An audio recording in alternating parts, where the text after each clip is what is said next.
Kung naghanap ka ng isang compact na iPhone sa murang presyo, malamang nasa listahan mo itong iPhone 13 mini. Pero ngayong 2026, sulit pa ba itong bilhin? O kaya mas okay na lang na magdagdag ka na lang sa budget at bumili ng mas high-end o bagong iPhone na latest. Sa video na to, pag-usapan natin ang performance, battery, camera, at kung sino talaga ang dapat bumili ng iPhone 13 mini. Malamang, ikaw yun at nagbabala ka. Kaya dapat sa video na to, panoorin mo at pag-usapan natin kung bakit ka pa rin bibili ng iPhone 13 mini ngayong taon.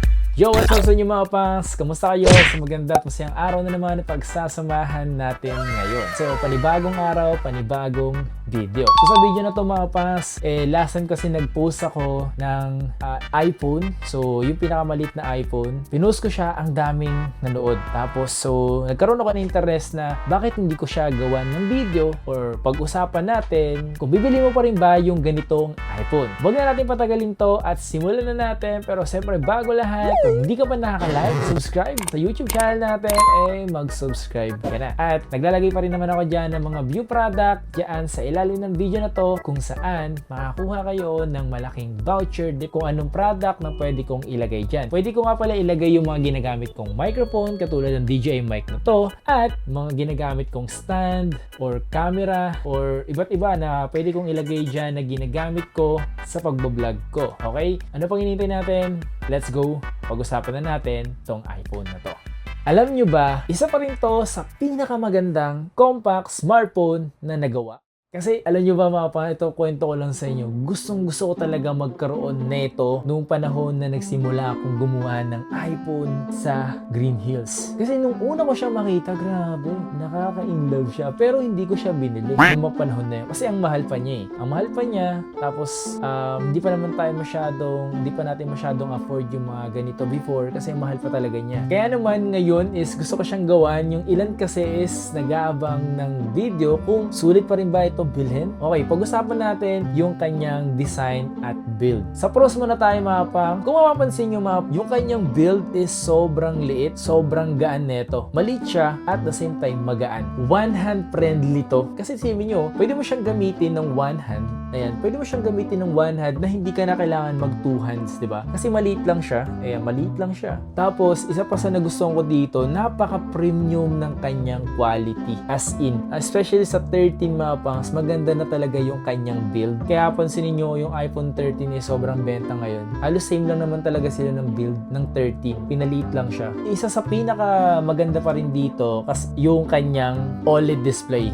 Alam naman natin is, dito sa 13 is OLED display naman siya. Kaya maganda talaga siyang gamitin. At siyempre, ito yung lagi ko sinasabi, kung sawa ka na sa mga malalaking phone, katulad ng mga ganito, is pwede kang bumili ng ganitong maliit lang. Sobrang refreshing nito gamitin. As in. Tapos, kahit sa mo siya pwede dalhin, yung pa yung maganda ron. Pero, pang second phone nga lang.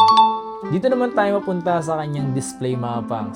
Sa display niya kasi is meron siyang 5.4 inch. Kasing maliit lang naman talaga siya mga pangs. Super Retina HDR OLED. Yun yung pinaka goods dun mga pangs. Tapos kagandahan dito, HDR support na rin to. Kung mapansin nyo mga pangs is napaka sharp ng color niya. Napaka sharp ng color kaya okay na okay rin talaga to. Isa pa rin sa mga nagustuhan ko dito, maliwanag siya kahit mapa-outdoor at indoor. So taasan mo lang yung kanyang brightness. Ayan, ayan. So kitang-kita naman siya mga pangs kahit gaano siya kaliwanag. Kahit gamitin mo siya sa umaga or mapagabi. Especially sa umaga mga pangs. Ito yung pinaka downside niya. Kasi ilan sa inyo is nasasanay or nasanay na sa matataas na hertz. Pero dito kasi 60 hertz lang siya. Pero kung gagamitin nyo kasi siya mga pangs, hindi mo pa rin naman talaga totally mararamdaman yung pagka 60 hertz niya. Based naman din yun kung matagal ka ng iPhone user at napagdaanan mo yung 60 hertz sa iPhone. Pero kasi kung di mo napagdaanan yun,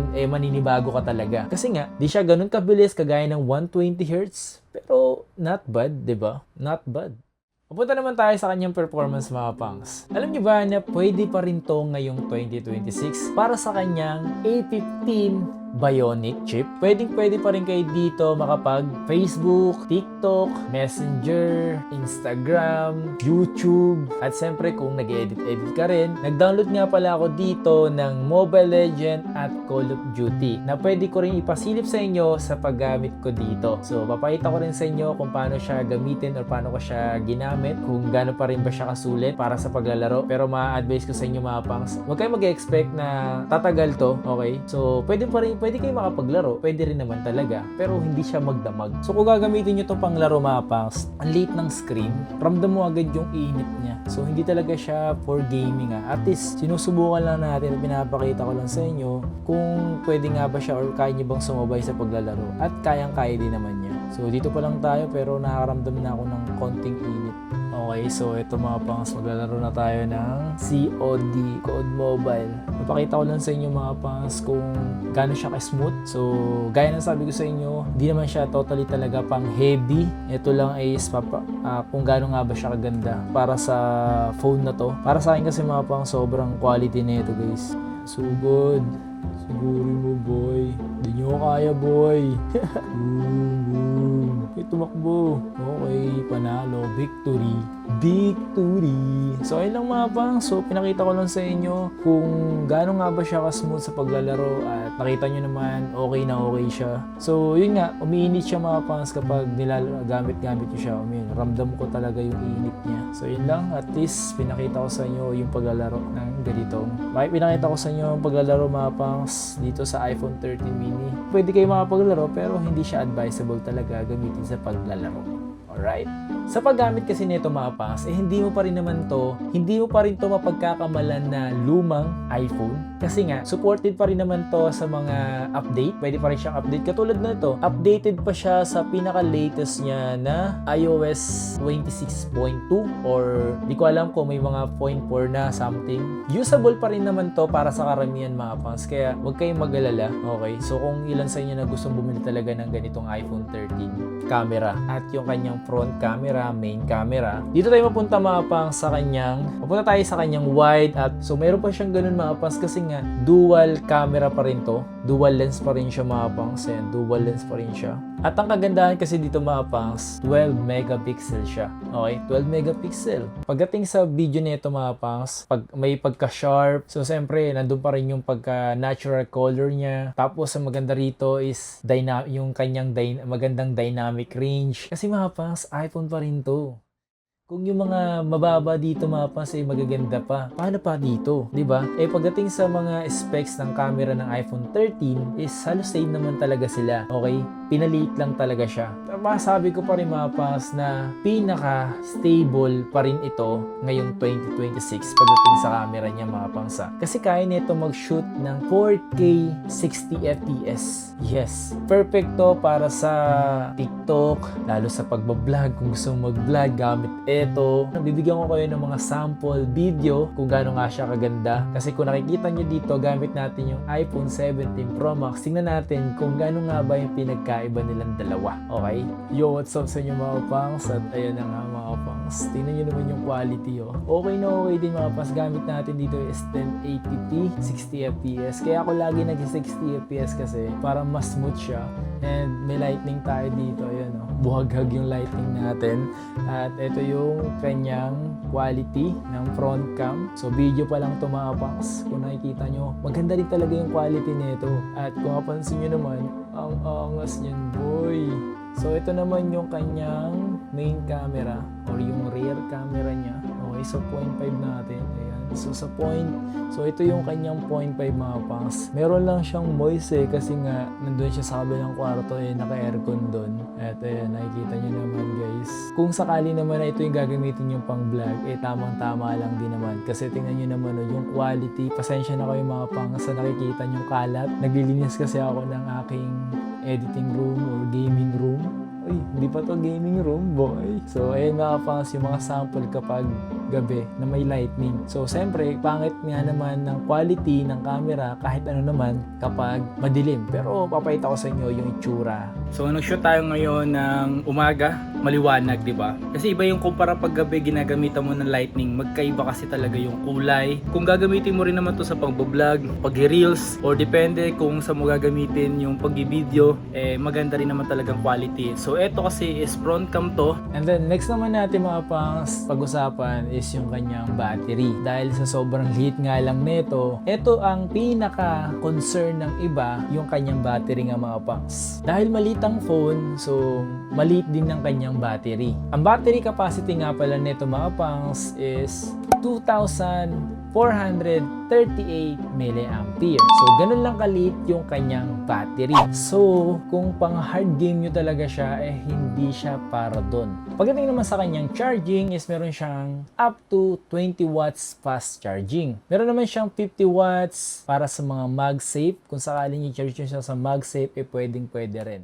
15 watts. Yung RAM nga pala na ito mga pangs, kung di nyo may tatanong is nasa 4 GB RAM lang. And then yung kanyang storage is available 128, 256 at 512. Pagdating sa RAM kasi nito mga pangs, hindi naman talaga nag-base yung iPhone doon. Kasi meron silang sariling iOS. Kung mapapansin nyo mga pangs dati mga pangs, yung mga dating iPhone is talaga namang hindi naman talaga kalakihan yung mga RAM. Pero makikita nyo naman is talagang sumasabay. Kasi mga nasa 60 Hz lang naman yung mga refresh rate or nasa 60 Hz lang naman yung kanyang resolution or yung kanyang pinaka-display. So, hindi talaga masyado nag-matter before yung RAM. So, ngayon is nagtaas na rin naman talaga. Hindi nga lang dito sa mga high-end phone na talaga ng iPhone. So, siyempre matatanong nyo nga pala mga pangs, kung sakali naman second hand yung bibili nyo, saan nga ba pwedeng bumili neto? Okay, unang-una nyo i-check mga pangs is yung kanyang battery health or yung kanyang, so kung mapapansin nyo mga pangs is ito is 96 siya mga pangs. So 96 battery health pa siya. And then yung kanyang about mga pangs is BA. So search nyo na lang yung BA dyan kasi marami iba't ibang mga variant na lumabas pagdating sa mga 13. So kahit anong iPhone din naman maraming nilabas. So eto kasi is yung nakuha natin is BA siya and wala naman siyang issue. And ito nga pala is 128 gig. Ayan, 128 gig nga pala yung nabili natin. Okay, kung saan nga pala ibibili mga pangas, especially doon sa mga pinagbilhan natin netong iPhone 13 mini na to. Itong phone na to is merong available sa Rachel Gadget kung saan natin to kinuha. So, marami pa siyang available doon kung sakali naman gusto nyong bumili. Ang pagbili naman kasi ng ganito mga pangas is kailangan mataas pa yung battery. Kung sakali naman na bibili kayo ng iPhone 13 mini, make sure nyo rin talaga na ipapa-3U tools nyo rin. Para sa ganun, makita nyo rin kung ilang beses na ba siya na-charge or yung pinakatotoo niyang battery health. Kasi kapag masyado na mababa yung battery health, medyo hindi na okay. Kailangan kunin nyo is mga 90 plus pa. Para sa ganun, mas okay yung mabibili nyo. Mas matagal nyo pang magagamit. Sino ang dapat bumili ng iPhone 13 mini? Yung iba, gusto ng maliit na phone. Kung ikaw yun, tamang-tama. Eto. Pero ka ng main phone at gusto mo na ng secondary phone, perfect pa rin ito. Kasi kung mahilig ka naman talaga sa one hand, meron ka pinaka main phone na sobrang laki, kagaya ng ganitong phone, is mas okay to. Kasi kung mapansin nyo mga pangs, ang laki niyan. So hindi mo siya basta-basta mapipindot, 'di ba? So kailangan dalawang kamay yung gamit mo.